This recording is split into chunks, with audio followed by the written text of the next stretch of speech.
안녕하세요. 평강침례교회 골방 성경입니다. 자, 오늘은 골방 3주, 골방 성경 3주죠. 족장 이삭과 야곱. 족장 이삭은 2세대 족장이고요. 족장 야곱은 3세대 족장입니다. 성경 본문은 창세기 24장부터 36장까지인데요. 자, 이 성경 말씀 가지고 족장 이삭과 야곱에 대해서 우리 공부해 보도록 하겠습니다. 자, 지금 우리 골방 성경이 구약 성경하고 있죠. 구약 성경은 8시대로 나눠지는데 이제 우리는 7과로 나누어서 1과의 태초의 족장 시대, 2과의 출애굽 시대, 정복 사사 시대, 왕국 시대, 분열 왕국 시대, 포로 시대, 귀환 시대. 이렇게 이제 구약이 구성되어 있고요. 우리가 지금은 태초의 그리고 족장 시대 하고 있습니다. 자, 태초의 족장 시대는 다시 4주로 나누어서 공부합니다. 세상을 지으신 게 창세기 1장부터 11장까지 우리가 이제 보통 태초에라고 부르는 시대죠. 자, 그리고 족장 아브라함부터 이제 족장 시대가 시작이 되고요. 아브라함의 아들 이삭, 이삭의 아들 야곱 해서 2세대, 3세대 족장, 1세대, 2세대, 3세대 족장, 그리고 이제 다음 주에 4주에 꿈의 사람 요셉 4세대 족장. 이렇게 이제 우리가 족장 시대에 대해서 공부할 것입니다. 오늘은 세 번째 주, 태초 족장 시대의 세 번째 주 이삭과 야곱에 대해서 보도록 하겠습니다. 자, 시간은 이삭의 활동 시기가 이렇게 주전 1860년에서 1680년으로 보고 있고요. 야곱과 에서는 주전 1800년에서부터 1653년에 활동한 것으로 보고 있습니다. 그들의 생애죠. 네, 이렇게 우리가 이 시대를 보고 있고요. 자, 공간을 한번 보면 기본적으로 이제 가나안 지역이죠. 그리로 왔기 때문에 가나안 지역이고요. 이삭의 아내를 구하기 위해서 이제 아브라함이 자기 종을 하란에 보내는데요. 그래서 하란도 배경 지역이 될 수 있습니다. 자, 이 야곱의 생애에서 보면은 보세요. 여기서 도망을 해서 베델에서 이제 돌베개 베고 자다가 하나님을 만나는 거고, 세겜을 거쳐서 하란, 자기 외삼촌이 있는 곳에 갔다가 거기서 나와서 이제 마나하임에 갔다가 분이엘에서 하나님의 얼굴을 보게 되는 거죠. 그리고 에서를 만나고 이제 세겜성에 자리 잡았다가 여기서 디나의 강간 사건 때문에 베델로 오고, 베델을 거쳐서 이제 헤브론, 부엘세바까지 이렇게 이제 오는 게 그 야곱의 모습입니다. 에서는 이제 여기 이 장면만 등장을 하죠. 자, 사회적 배경은 여전히 가족 중심의 시족 사회였죠.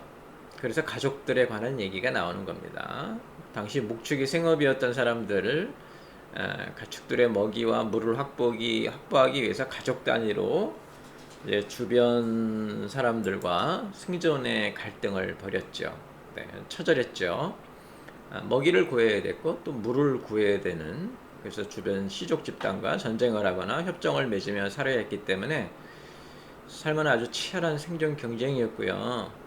그 생존 경쟁이 치열했기 때문에 그만큼 하늘의 축복, 하나님이 주시는 것, 하나님이 보장해 주시는 것을 굉장히 중요하게 여길 수밖에 없었어요. 이런 사회 속에서 아브라함은 이삭을 거쳐 야곱에 이르기까지 그 언약이 이어지게 하는 것, 이 언약이 이어지게 하는 것이 가장 중요한 주제가 됐고요. 이것에 대한 방해가 끊임없이 일어나죠.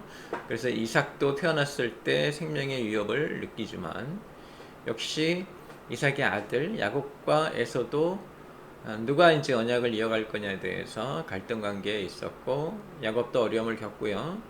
마지막 4세대 족장인 요셉도 죽을 뻔한 일을 겪게 되는 거죠. 그래서 언약이 이어진다는 게 대단히 중요한 이야기가 됩니다. 자, 성경적 배경은 창세기 24장부터 36장인데요. 우리가 좀 눈여겨봐야 될 게, 이때 이제 아브라함이 나이 들어서 이삭을 결혼시키고 이삭과 결혼한 리브가 그 두 사람 사이에서 이제 우리가 아는 대로 쌍둥이들이 태어나고, 그 쌍둥이들이 이제 장자권이나 축복권 때문에 갈등하고, 죽일 듯이 변했기 때문에 갈등이 이제 야곱이 도망가고 이제 이런 일들이 일어나면서 우리가 알아야 될 게 족장이 되는 사람들 지금 아브라함, 이삭, 야곱 이렇게 이제 족장이 되어 가는데요.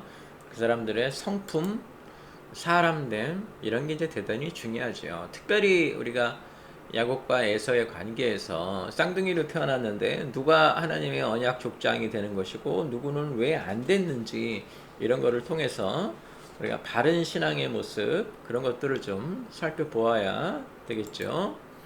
자, 성경 이야기는 이제 이렇게 크게 네 개로 나눕니다. 이삭과 리브가의 결혼에 관한 얘기가 나오고요. 이게 이제 이삭에 관한 족장 이삭에 관한 얘기고 이제 그의 아들 야곱과 에서에서 야곱이 이제 장자권도 사게 되고 형의 축복도 가로채고 그런 야곱이 결국은 연단을 받게 되고 다시 집으로 돌아오는 요게 이제 성경 이야기 이 전체 그 맥락입니다. 자, 자세히 보면 먼저 이삭과 리브가의 결혼을 얘기해야 되는데요. 창세기 24장부터 25장까지 이삭이 결혼을 해야 되죠. 아브라함이 된 나이가 들었고 이삭을 결혼시켜서 언약을 이제 이어가게 해야 되는 거죠. 가족을 만들어야 되기 때문에 언약 1세대 아브라함이 자신의 삶이 다한 것을 알고 이제 언약을 이어받을 아들 이삭을 결혼시키려고 하죠. 그래서 언약을 이어가야 되는 거고 축복도 이어가야 되는 겁니다. 이렇게 해서 이제 아브라함에게서 이삭에게로 구속사의 세대 교체가 일어나게 되는 것이고요. 언약의 기업이 다음 세대로 이어지죠. 하나님은 이제 이삭의 아내를 구하는 일을 주권적으로 인도하시는데 이 결혼이 매우 중요한 왜 언약이 이어져야 되기 때문에 그러죠.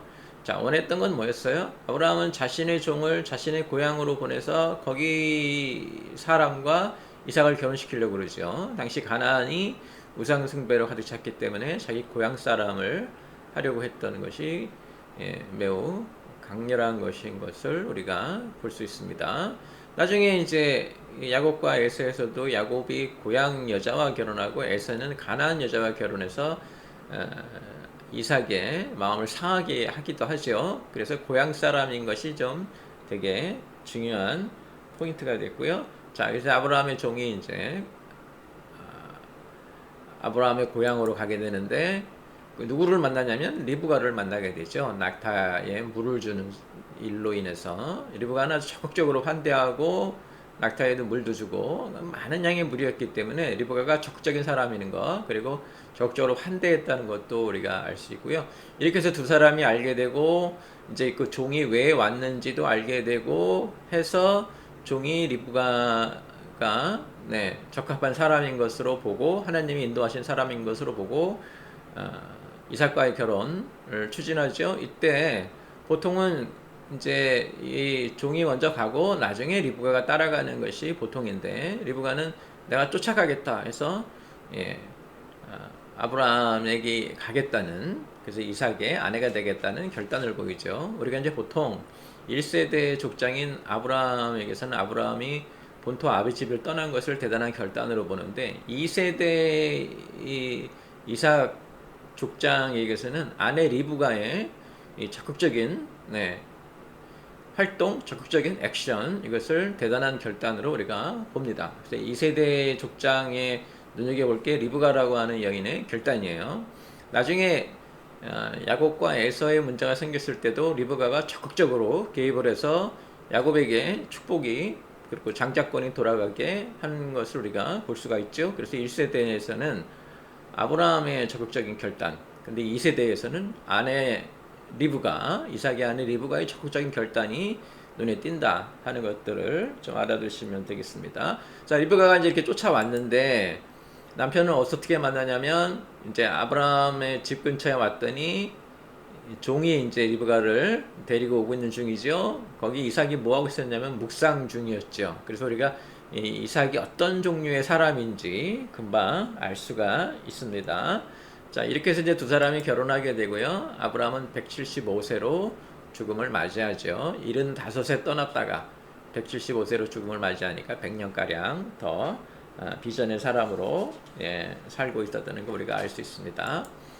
자, 이어서 이제 그 3세대 족장 얘기를 해야 되는데요. 이 3세대 족장으로 넘어가는 것도 굉장히 어려웠죠. 그래서 언약이 이어지는 게 굉장히 어려웠고 이것이 많은 방해를 받았다는 거 이제 우리가 알아야 되죠. 그래서 2세대의 어머니 역할을 했던 리브가 역시 아이를 갖는데 어려움을 겪죠. 결국은 이제 이삭의 기도로 이 문제가 해결이 되기는 하지만 중요한 것은 이렇게 언약이 이어지는데 상당한 어려움을 겪었고 불안했고 그래서 사람들이 적극적으로 움직였어야 됐다 하는 것들을 좀 아셨으면 좋겠습니다.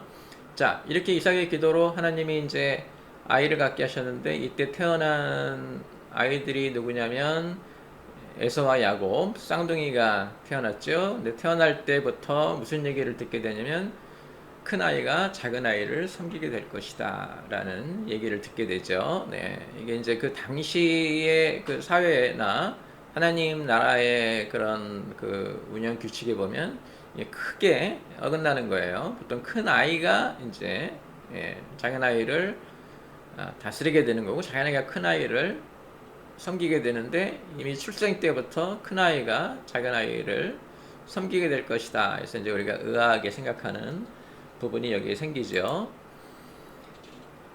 근데 두 사람이 이제 나이가 들어서 성장해서 이제 각자 자신의 인생을 살아가기 시작했대. 에서는 사냥에서 돌아와서 너무 힘들고 자기가 배가 고파 죽게 되었다며 야곱이 만들어 놓은 죽을 자기 장자권을 팔아서 얻게 되죠. 야곱은 집에 있다가 죽을 만들어 놓고 형이 그러니까 형에게 내가 죽을 줄 테니 장자권을 팔라 이렇게 말을 하죠.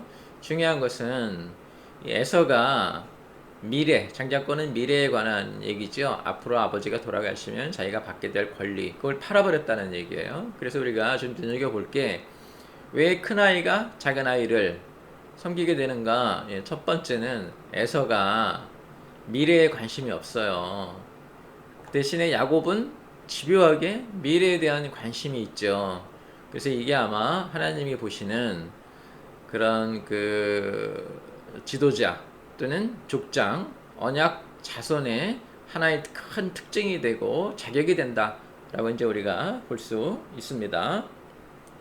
자, 이런 상태에서 그 당시에 가나안에 가뭄이 들리니까 이삭은 하나님의 말씀을 듣고 애굽으로 가지 않고 하나님의 말씀을 듣고 남아 있죠. 남아 있으면서 큰 축복을 받아서 100배가 되는 부자가 되고요. 그런데 이제 이렇게 부자가 된 이후에 이웃 사람들과 우물에 관한 갈등이 생기죠. 우물은 상당히 중요한 거예요. 그 당시 그 지역에서는 이삭은 계속해서 양보하는 사람으로 나타납니다. 그래서 우리가 이삭이라고 하는 사람에게서 볼 수 있는 게 화평의 지도자, 동적인 것이기보다는 정적인 사람이었죠. 아내 리브가를 만날 때도 묵상을 하고 있었고요. 그래서 우리가 알 수 있는 게 우리는 보통 지도자 그러면은 누구를 생각하냐면 앞서가는 사람, 뛰어난 사람, 기적적인 사람, 도전적인 사람 이렇게 생각하는데 하나님은 그렇게 안 보실 때도 있어요. 하나님은 이렇게 조용한 사람, 묵상하는 사람, 화평하는 사람, 양보하는 사람도 족장이라고 하는 지도자로 삼아서 쓰시고 언약 그 계통에 있게 하시는 것. 그래서 어떤 종류의 성격이나 어떤 종류의 사람됨이라도 하나님이 지으신 사람이고 하나님이 지으신 사람이기 때문에 하나님이 쓰시는 일에 아주 적합한 사람이라는 것을 우리가 좀 알아야 돼요. 우리는 이제 일정하게 우리 머릿속에 지도자는 이래야 된다라는 틀을 갖춰 놓고 이렇게 바라보는데 하나님은 그러지 않으시고 우리가 다 다르게 지어진 것처럼 다 다른 쓰임을 갖고 있고 그 쓰임으로 하나님의 나라를 만들어가는 사람이 된다. 이제 이런 것을 우리가 좀 알아야 되겠죠. 이 우물 분쟁에서 이삭이 대립보다 화해를 선택했다는 건 오늘날 우리들에게 시사하는 바가 많습니다. 자, 이 야곱이 속이다 이제 두 번째 얘기가 등장하는데 이제 이삭이 나이가 들어서 에서를 축복하려 하죠. 자기가 이제 하나님께로 가야 되니까 자기가 가지고 있던 축복권을 통해서 에서를 축복하려고 큰아들이니까요. 그래서 가서 사냥을 해와라. 내가 그것을 먹고 너를 축복해 주겠다 하죠. 이 이야기를 누가 듣습니까? 리브가가 이 이야기를 듣죠. 리브가가 어떻게 합니까?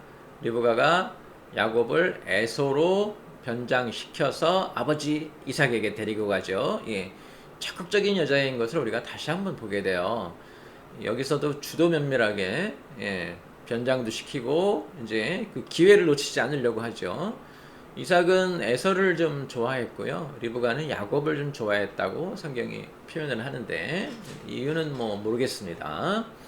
근데 성향상으로 보면 야곱은 사실 이삭의 모습을 닮아 있거든요. 장막에 거하면서 종용한 사람이었다고 했기 때문에 반면에 에서는 사냥하러 다니는 사람이죠. 적극적인 사람이고요. 개척적인 사람이고 대단한 그런 사람인데 이삭은 에서를 좋아했고 리브가는 야곱을 좋아했어요. 어떻든 간에 이삭이 에서를 축복하고 하려고 하니까 리브가가 그 얘기를 듣고 야곱을 에서로 바꾸어 놓고 그렇게 바꾸어진 야곱은 어떻게 하냐면 적극적으로 아버지를 속이죠. 그래서 자신이 에서인 것처럼 형인 것처럼 해서 아버지가 형에게 주려고 하는 축복을 다 뺏어가는 것을 우리가 볼 수 있습니다. 나중에 이제 이게 속였다는 것이 들통이 났지만 한 번 했던 축복은 이게 마치 시간 속에 역사 속에 하나님 나라에 기록된 것처럼 되기 때문에 쉽게 바꾸지 못했어요. 그러니까 하나님의 이름으로 주었던 축복을 쉽게 바꾸지 못했다고요. 우리들은 뭐 말한 거 쉽게 바꾸기도 하는데 성경에서는 그러지 않습니다. 그래서 이게 큰 화제가 된 것이죠. 이삭이 바꾸지 못하고 야곱을 그대로 축복을 유지하는 것을 우리가 볼 수 있는데, 자 이제 그 다음에 이제 어떤 일이 일어났습니까? 가정이 파탄됐죠. 형 에서가 그것을 알고 분노해서 야곱을 죽이겠다고 나타났고요. 엄마는 리브가죠. 급히 야곱을 자신의 동생, 그러니까 야곱의 삼촌이죠. 이게 피신시킵니다. 그래서 이제 그렇게 가정이 뿔뿔이 흩어지죠. 나중에 야곱이 돌아와서 아버지를 다시 만난 것은 기록이 되는데 이 이후에 어머니 리브가를 만났다는 것은 기록이 되어 있지 않아요. 아마 이것이 영원한 이별이지 않았을까? 리브가는 야곱을 좋아했는데 야곱에게 어떻게든 큰아들 에서를 속이고 자기 남편 이삭을 속여서 축복권을 준 이후에 그렇게 좋아하는 아들을 다시는 만날 수 없게 된 그런 경우가 됩니다. 예. 이삭은 이제 결국 야곱을 불러서 축복을 하게 되죠. 아까 말씀드린 대로 하나님 앞에 맹세한 것이기 때문에 바꾸지 못하고 그대로 축복을 합니다. 자, 이제 우리가 당혹스럽게 되는 건 바로 이건데요. 왜 하나님의 언약이 계승이 됐는데 거짓말로 계승이 되었는가? 정당성은 있는 것인가? 이렇게. 그래서 이제 우리가 생각해 보는 게 야곱이라고 하는 사람의 거짓말, 반면에 에서라고 하는 사람의 그런 무관심, 에서의 무관심은 여러 면에서 나타나요. 처음에 나타난 것처럼 장자권을 쉽게 팔아버려서 미래에 대한 관심이 없었죠. 그 다음에 이렇게 아버지나 어머니가 고향 사람, 고향 여자랑 결혼하는 것에 그렇게 마음을 쏟고 있는데 에서는 가나안 여인과 결혼해 버립니다. 나중에는 이제 그걸 모르고 다시 고향 여자와 결혼하려고 해서 환심을 사려고 하는데 어떻든 간에 이 에서가 갖고 있던 큰 문제는 미래에 대한 무관심, 또 그런 어떤 그 언약을 지키려는 것에 대한 무관심, 아버지나 또 할아버지 아브라함이 지키려고 했던 그런 것들에 대한 무관심이 어떻게 보면 가장 큰 단점이에요. 그래서 우리가 무슨 생각을 할 수 있냐면 하나님이 볼 때 이 거짓도 큰 문제고 무관심도 큰 문제인데 만약에 고르라 그러면은 무관심보다는 거짓을 한 사람을 고르셨다는 것, 이 사람에게 언약이 가게 됐다는 것에서 우리는 뭘 보게 되냐면 이런 언약에 대한 관심, 비전에 대한 관심, 이게 대단히 중요하다. 이렇게 다른 말로 하면 이 말이에요. 거짓도 괜찮다? 이거는 아니에요. 그러나 언약, 비전, 미래, 하나님 나라, 하나님 주신 축복, 이것에 대한 무관심은 하나님이 정말 징글징글하게 싫어하신다. 이걸 우리가 볼 수 있어요. 하나님은 그래서 에서를 선택하지 않으시고 결국은 야곱이 선택을 받은 사람이 됐는데, 그래서 야곱을 이제 3세대 족장으로 하나님이 삼으셔야 되는데 그렇게 축복이 이어졌고요. 그 다음에 하나님이 하신 일은 뭐냐면 그를 도피길로 보내신 거죠. 연단을 받게 하신 거예요. 그래서 형 때문에 야곱은 아버지로부터 축복을 받지만 도망을 가죠. 도망을 가다가 배달에서 돌베개를 베고 잘 때 환상 속에 사다리에 올라서 하나님을 보게 되고요. 하나님으로부터 언약을 받게 되죠. 그 언약은 네가 가서 돌아올 때까지 내가 너와 함께 하리라. 그러니까 도피길이 이제 하나님과의 언약을 맺음으로 뭐가 되냐면 하나님과 동행하는 길이 되고요.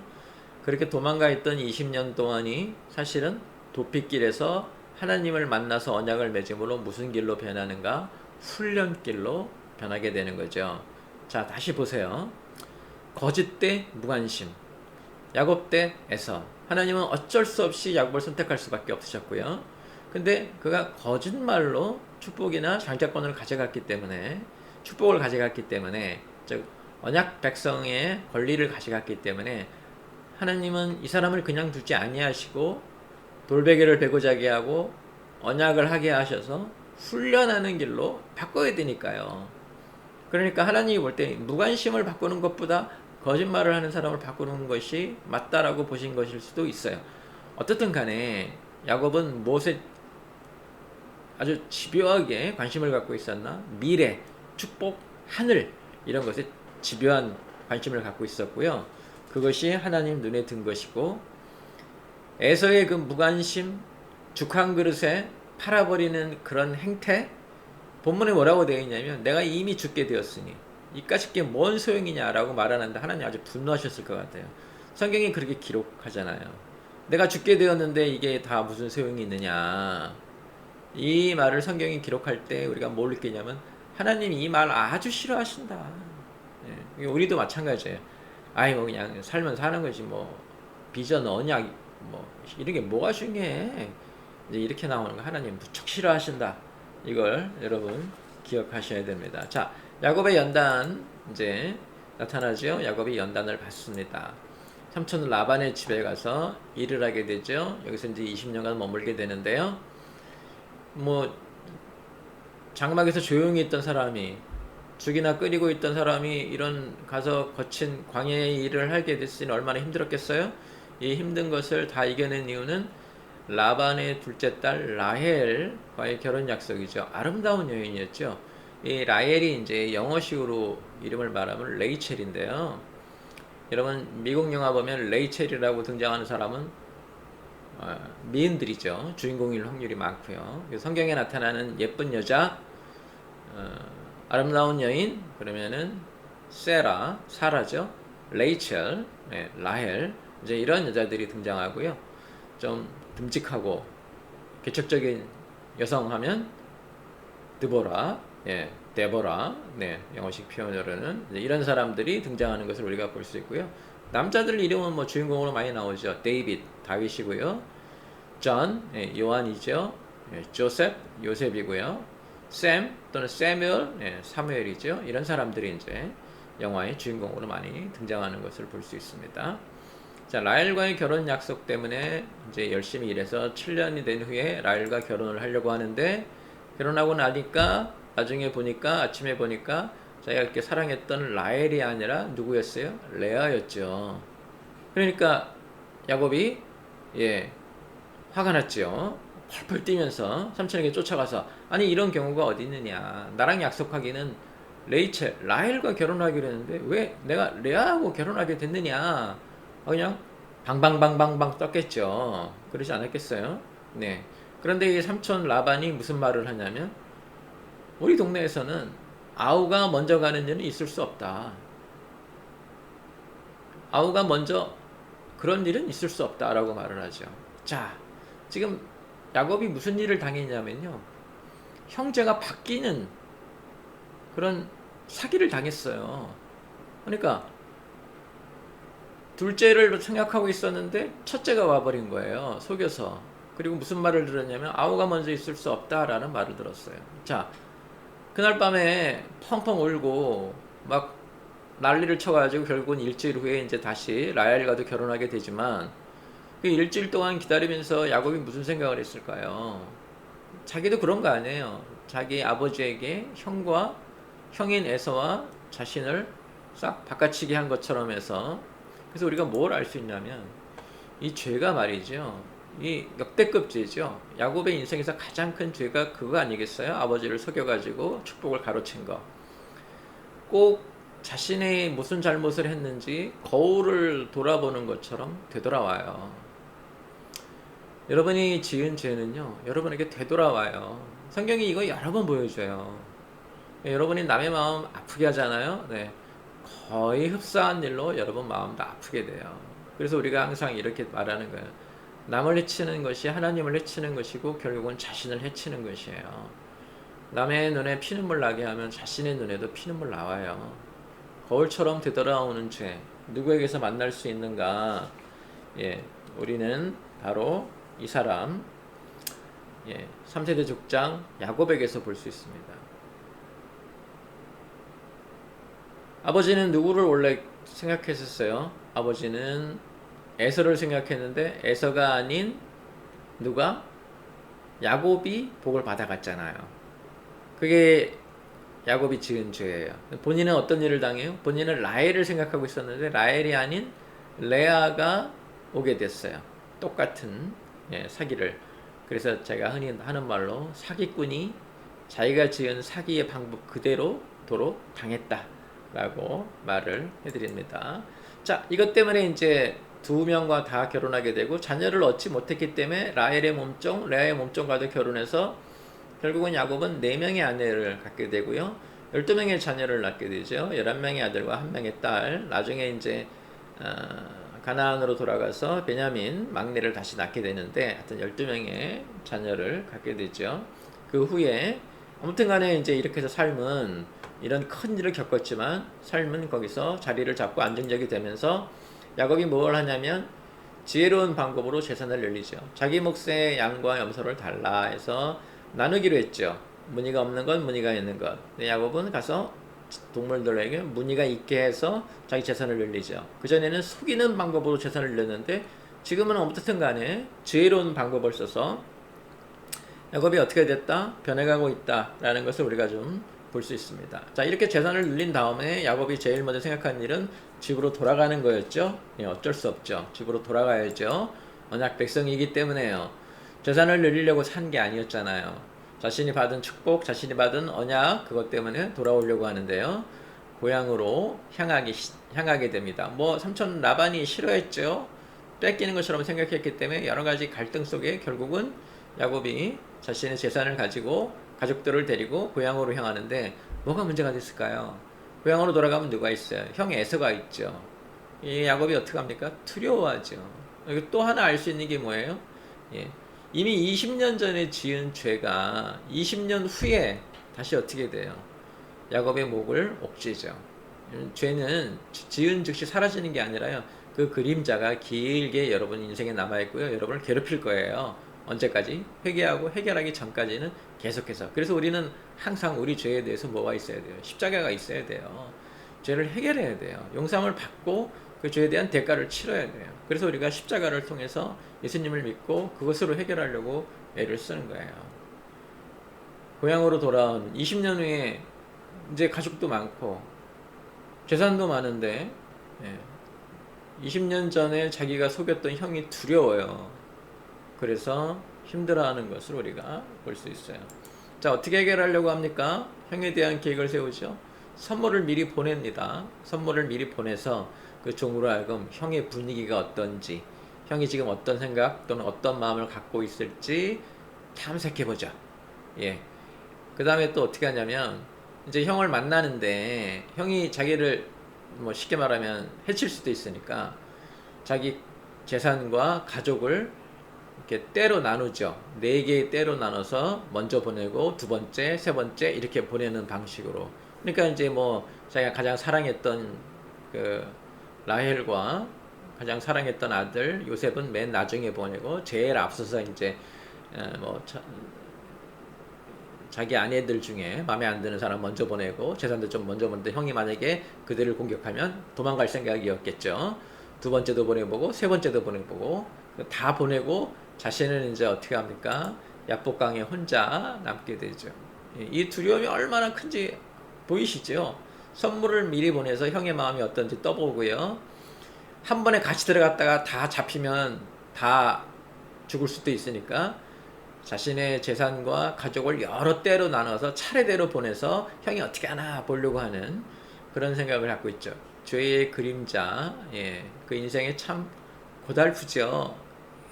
뭐 형을 속여서 자신이 원하는 대로 축복권을 갖고 갔지만 인생이 얼마나 고달픕니까?